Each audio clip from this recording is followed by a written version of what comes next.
Hello दोस्तों, स्वागत है आपका हमारे यूट्यूब चैनल में। तो आज हम करने वाले हैं भौतिक स्वरूप के पार्ट सेकंड को। इससे पहले हमने पार्ट फर्स्ट करा दिया है। अगर आपने वो नहीं देखा है तो आप हमारे चैनल पर जाके देख सकते हैं, जिससे कि आपको ये पार्ट भी अच्छी तरीके से समझ में आए। तो चलते हैं अपने पार्ट सेकंड की तरफ। क्वेश्चन है कि राजस्थान में मरुस्थल का विस्तार दिशा में हो रहा है, किस दिशा में हो रहा है? तो याद रखिएगा, जो राजस्थान मरुस्थल का विस्तार है वो पश्चिम से पूर्व दिशा में हो रहा है। नेक्स्ट क्वेश्चन कि भू जलवायुक प्रमाणों के आधार पर आज से लगभग कितने वर्ष पूर्व राजस्थान में मरुस्थल का अस्तित्व नहीं था? तो याद रखिएगा, 7000 वर्ष पूर्व कोई भी राजस्थान में मरुस्थल नहीं हुआ करता था। अगला क्वेश्चन देखिएगा कि निम्नलिखित में से थार मरुस्थल के किस भाग की समुद्री तल से सबसे कम ऊंचाई है? सबसे कम ऊंचाई है वो है दक्षिणी भाग की। नेक्स्ट क्वेश्चन है कि राजस्थान के कितने जिलों में थार के जो थार रेगिस्तान है वो फैला हुआ है? तो याद रखिएगा, वो लगभग 12 जिलों में फैला हुआ है। उन जिलों को देख लेते हैं, कौन कौन से ज़िले हैं वो। तो वो हैं गंगानगर, हनुमानगढ़, जैसलमेर, बीकानेर, नागौर, सीकर, झुंझुनू, चूरू, जालौर, पाली, बाड़मेर, जोधपुर। याद रखिएगा, ये 12 ज़िले हैं जिसमें सबसे ज़्यादा पूछा जाता है नागौर, सीकर और झुंझुनू और चूरू। ठीक है, पाली और जालौर को पूछ लिया जाता है। नेक्स्ट क्वेश्चन देखिएगा कि राजस्थान के मरुस्थल के विषय में निम्न में से कौन सा कथन सही है? आपको इसमें से सिर्फ वो कथन बताना है जो कि सही है। तो राजस्थान के रेगिस्तान में जैसलमेर, बाड़मेर, बीकानेर और जोधपुर जिले शामिल हैं। तो ये बात तो सही है। तो इसका मतलब हमसे सही पूछा था, तो यही बात बिल्कुल सही है। और ये सभी हैं वो गलत होंगे, क्योंकि हमको सही पूछा था। तो ऑप्शन नंबर फर्स्ट है वो अपना सही हो जाएगा। अगला क्वेश्चन देखते हैं कि निम्नलिखित कथनों में से सत्य कथन का आपको चयन करना है कि राजस्थान के मरुस्थल में वर्षा का अभाव रहता है। तो ये बात तो सही है। राजस्थान के रेगिस्तान को थार मरुस्थल कहा जाता है। तो ये भी बात सही है। थार का मरुस्थल राजस्थान के बीकानेर जिले से अजमेर जिले व कोटा जिले तक विस्तृत है। तो ये बात बिल्कुल गलत है। ठीक है, तो ऑप्शन नंबर फर्स्ट और सेकंड ही अपना आंसर हो जाएगा। तो ऑप्शन नंबर फर्स्ट और सेकंड सही किस में दे रखा है? पहले में दे रखा है, सॉरी दूसरे में दे रखा है। तो ऑप्शन नंबर दूसरा है वो अपना आंसर यहाँ पे होने वाला है। बात करें नेक्स्ट क्वेश्चनों की, तो देखिएगा गतिशील रेत के टीलों को राजस्थान का स्थानीय भाषा में क्या कहा जाता है? तो याद रखिएगा, इसको धरियन कहा जाता है। आपको पता होगा, रेत के टीलों के बारे में बहुत ज़्यादा क्वेश्चन पूछे जाते हैं, तो इनके बारे में हम थोड़ा सा पढ़ लेते हैं। देखिएगा, पश्चिमी राजस्थान में शुष्क मरुस्थल को बालू रेत के टीले यानी धोरे या धरियन कहा जाता है कि अधिक फैलाव के कारण थली यानी रेत की एक रेत होती है वहाँ पे, उसको थली कहा जाता है। वायु द्वारा लाई गई समस्त बालू का भार सिर से छोर तक वायु की मंद गति पड़ने के कारण छोड़ दिया जाता है। इसकी दोनों भुजाओं के बीच वायु की रगड़ से गर्त बन जाता है। इसको स्थानीय भाषा में ढांड कहा जाता है। याद रखिएगा, इसको स्थानीय भाषा में ढांड कहा जाता है।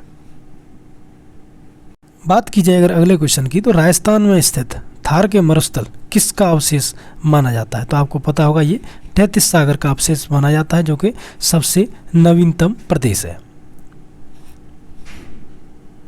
अब देखिएगा, इसके बारे में थोड़ा सा देखते हैं कि थार राजस्थान में पूर्वी भाग किसी समय 33 सागर हुआ करता था। ये आपको पता होगा। 33 सागर के अवशेष के रूप में राजस्थान में आज भी सामर, डीडवाना, पंचभद्रा आदि खारे पानी की झीलें, यानी ये सभी बताती हैं कि जो राजस्थान है वो वहाँ पे बहुत पहले एक समुद्र हुआ करता था। पलाया झीलें, ये सभी क्या है? खारे पानी की झीलें। औकल गांव जो कि जैसलमेर में स्थित है, जीवाश्मी प्रमाण भी इसी की ओर अंकित करते हैं। आपको पता होगा, यहाँ पे बहुत सारे फॉसिल अवशेष पाए गए हैं औकल फॉसिल गांव में। अगला क्वेश्चन देखिएगा कि गौड़वाड़ प्रदेश राजस्थान के किस बृहद भू आकृति विभाग का भाग है? तो याद रखिए, अगर गौड़वाड़ प्रदेश की बात की जाए तो ये पश्चिमी शुष्क भाग है, उसको गौड़वाड़ प्रदेश के नाम से भी जाना जाता है। थोड़ा सा इसके बारे में देख लेते हैं। तो पश्चिमी राजस्थान में अर्ध शुष्क मैदान के उपखंड लूनी बेसिन को गोंडवाना प्रदेश कहा जाता है। याद रखिए, ये क्वेश्चन भी आपसे पूछा जा सकता है कि लूनी बेसिन का जो प्रदेश है उसको क्या कहा जाता है? तो उसको गोंडवाना प्रदेश कहा जाता है, जो कि अर्ध शुष्क मैदान है। ठीक है, अगला क्वेश्चन देखिएगा, जो कि हमारा है कि निम्नलिखित में से कौन सी विशेषता थार के मरुस्थल से संबंधित नहीं है। यानी इसमें आपसे पूछ रहा है कि कौन सी ऐसी है जो थार के मरुस्थल से संबंधित बिल्कुल भी नहीं है। तो ऑप्शन है कि यहाँ शुष्क जलवायु प्रदेश पाए जाते हैं, तो ये बात तो गलत है। संबंधित नहीं है, संबंधित नहीं है पूछ रहा है, तो यहाँ पे आपको थोड़ा कोला लगाना पड़ेगा जिससे कि आप इस चीज़ को समझ सकें कि नहीं पूछ रहा है। तो ये बात तो सही है, शुष्क तो होता है थार का मरुस्थल। यहाँ रेतीली मिट्टी पाई जाती है, ये भी बात सही है। यहाँ सदाबहार वन कहाँ से पाए जाएंगे, आपको पता है यहाँ वर्षा बहुत ही कम होती है, तो सदाबहार तो वन नहीं पाए जाएंगे, तो ये बात गलत है। तो ऑप्शन नंबर यही सही हो जाएगा। चौथा देख लेते हैं, यहाँ बालू स्तूप प्रदेश है, यानी यहाँ बालू स्तूप पाए जाते हैं, तो ये भी बात सही है। यानी हमारा जो तीसरा ऑप्शन है वो आंसर हो जाएगा, जो कि यहाँ पे नहीं पाए जाते। ठीक है, देखिएगा यहाँ पे उसके बारे में भी दे रखा है कि थार के मरुस्थल में कांटेदार झाड़ियाँ पाई जाती हैं, जबकि सघन सदाबहार वन दक्षिण पूर्वी पठार में पाए जाते हैं। यानी जो सदाबहार हैं वो दक्षिण पूर्वी पठार में पाए जाते हैं। नेक्स्ट क्वेश्चन देखिएगा कि वो है कि कथन ये है कि पश्चिमी रेगिस्तान में वनस्पति बहुत ही कम है, और कारण इसका क्या है। तो इसका कारण है कि थार मरुस्थल में वर्षा कम होती है। तो याद रखिएगा कथन सही है और उसका जो कारण है वो भी सही है, यानी ऑप्शन नंबर फर्स्ट है वो इसका आंसर हो जाएगा।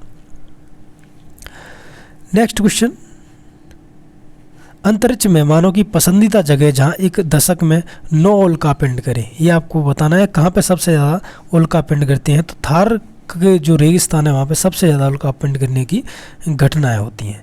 अब देखिएगा इसके बारे में थोड़ा सा पढ़ लेते हैं कि पिछले एक दशक में सर्वाधिक उल्कापिंड थार रेगिस्तान में गिरे हैं। पाकिस्तान में थार के मरुस्थल को चौलिस्तान कहा जाता है, याद रखिएगा।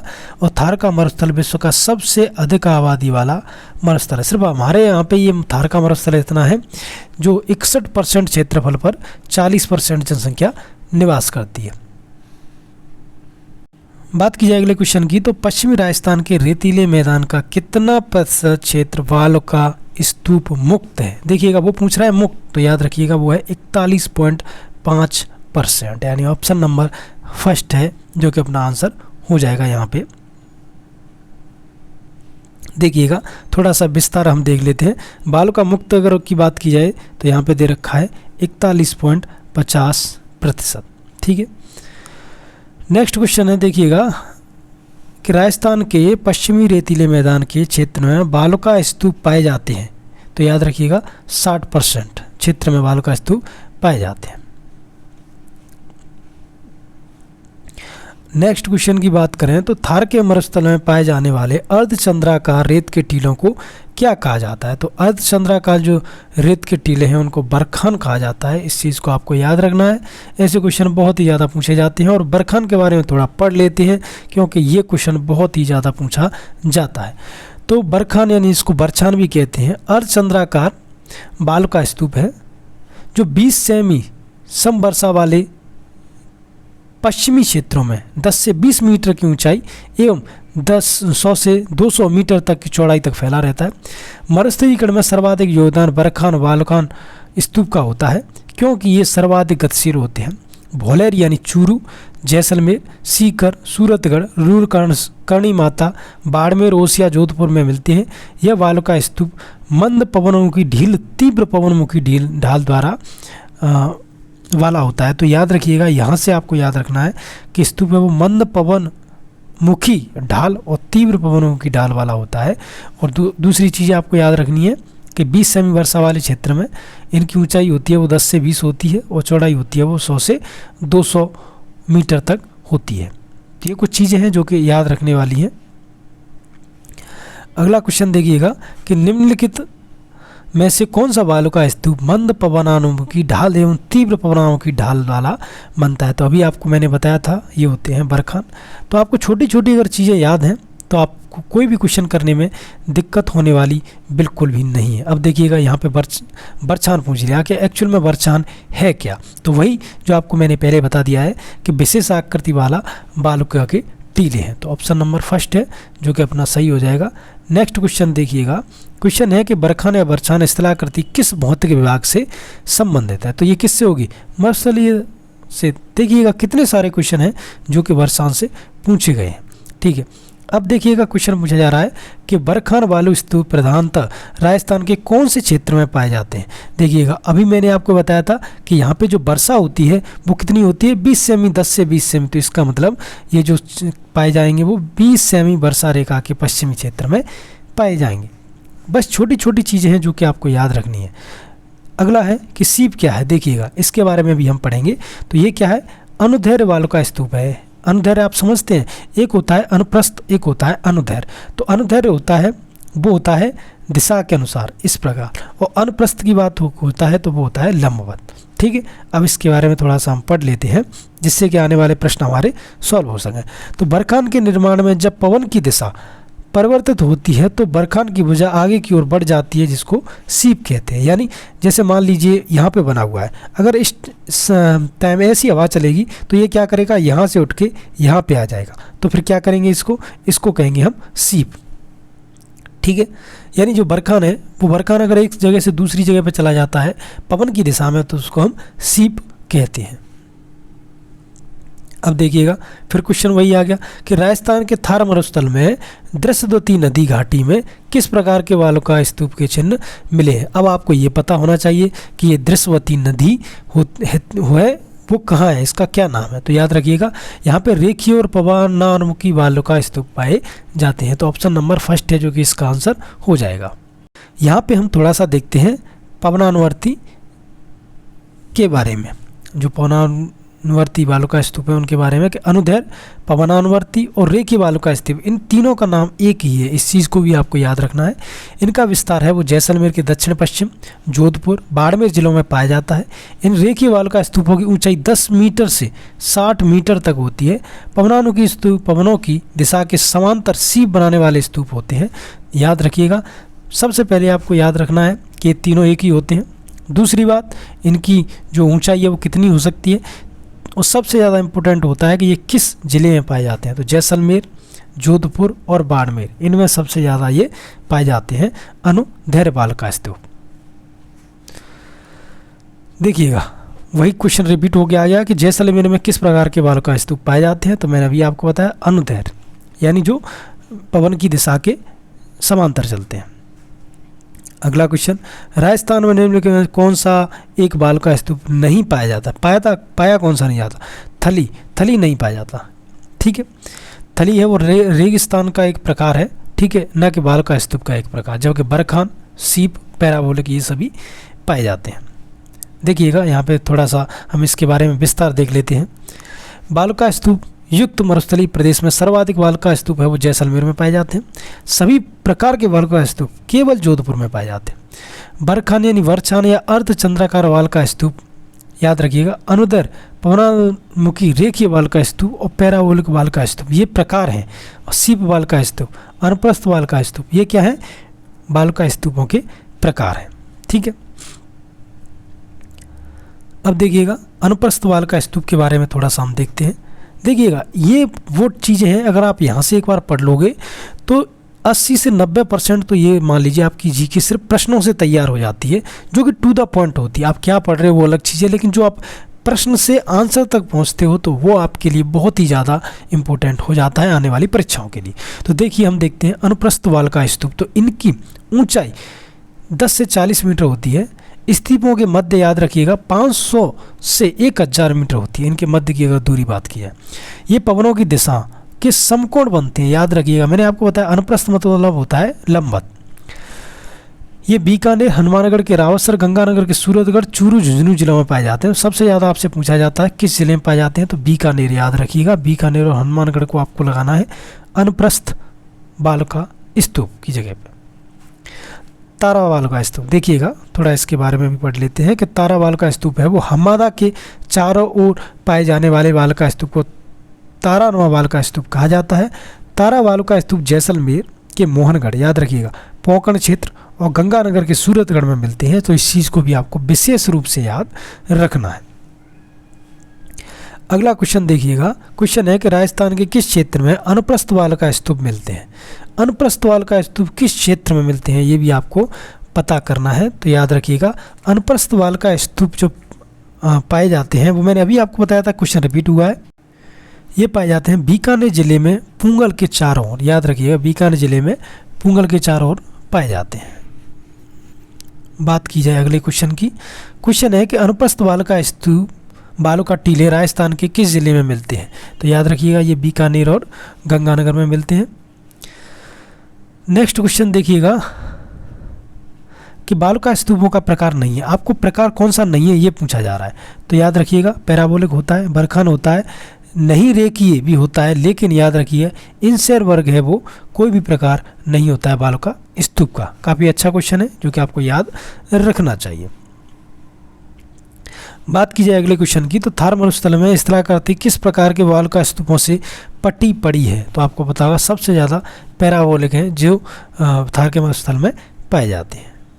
इसके बारे में थोड़ा सा विस्तार देख लेते हैं जिससे कि आपको आने वाली परीक्षा में सुविधा हो कि राजस्थान के विपरीत या हेयर पिन जैसा बालका स्तूप को पैराबोलिक बालका स्तूप कहते हैं। याद रखिएगा, इसके 3 नाम हैं। राजस्थान के विपरीत पाया जाता है और इसकी हेयर पिन जैसा होता है। इस प्रकार के बालका स्तूप बीकानेर, राजस्थान में बीकानेर में पाए जाते हैं। याद रखिए, सर्वाधिक पाए जाते हैं। और पैराबोलिक बालका स्तूप का विस्तार है वो संपूर्ण राजस्थान में होता है। तो सबसे ज़्यादा पूरे राजस्थान में पाए जाते हैं कौन से? पैराबोलिक। सबसे ज़्यादा किस जिले में पाए जाते हैं? बीकानेर में। इनका आकार कैसा होता है? तो इनका आकार हेयर पिन के समान होता है और ये राजस्थान के विपरीत पाए जाते हैं। ये कुछ चीज़ें हैं जो कि आपको आने वाली परीक्षा में मदद करेंगी। क्वेश्चन है कि थार के मरुस्थल में पैराबोलिक क्या है? तो आपको पता होगा ये एक बालका स्तूप है। नेक्स्ट क्वेश्चन है कि राजस्थान के पश्चिमी मरुस्थल के सबसे प्रमुख बालका स्तूप कौन से हैं? तो आपको पता होगा पैराबोलिक, जो कि पूरे राजस्थान में सर्वाधिक पाए जाते हैं। नेक्स्ट क्वेश्चन है कि निम्न में से राजस्थान में कौन सा क्षेत्र बालका स्तूप मुक्त है? देखिएगा, मुक्त है मतलब जहाँ पर नहीं पाए जाते। तो शेरगढ़ सिम में पाए जाते हैं, ओसिया शेरगढ़ में पाए जाते हैं, वायु तो चौटन में पाया जाता है, लेकिन फलौदी पोकरण में नहीं पाए जाते हैं। यानी ऑप्शन नंबर 4 है वो गलत हो गया। इसके बारे में थोड़ा सा हम देख लेते हैं क्योंकि ये भी क्वेश्चन पूछा जाता है बालका मुक्त प्रदेश। तो स्थल मरुस्थल के अधिकांश भाग में बालका स्तूपों का अभाव है। याद रखिएगा, इस क्षेत्र को बालका स्तूप रहित प्रदेश कहा जाता है। यह प्रदेश जैसलमेर के चारों ओर लगभग 65 किलोमीटर क्षेत्र है में पोकड़ तहसील के लगभग आधे भाग फलौदी तहसील के दक्षिण और पश्चिमी क्षेत्र में विस्तृत है। याद रखिएगा, इसको कहते हैं हम बालका मुक्त प्रदेश। 65 किलोमीटर और जैसलमेर की तरफ पाया जाता है। ठीक है, तो यहाँ पे हमने कुछ इम्पोर्टेंट क्वेश्चन हैं जो कि कर लिए हैं। बाकी क्वेश्चन को हम बाद वाले वीडियो में करेंगे क्योंकि फिर वीडियो थोड़ा सा लंबा हो जाएगा। तो आप आने वाली वीडियो का वेट कर सकते हैं जिससे कि आपको जितने भी आए हुए प्रश्न हैं उनको आप सॉल्व कर सकें, देख सकें किस प्रकार के प्रश्न आते हैं और हमको किस प्रकार की तैयारी करनी चाहिए। तो इन प्रश्नों से आपको यही फ़ायदा होगा। ठीक है, तो जो बचे हुए क्वेश्चन हैं उनको आगे वाली वीडियो में करेंगे। तो मिलते हैं एक नेक्स्ट वीडियो में, तब तक के लिए जय हिंद, जय भारत।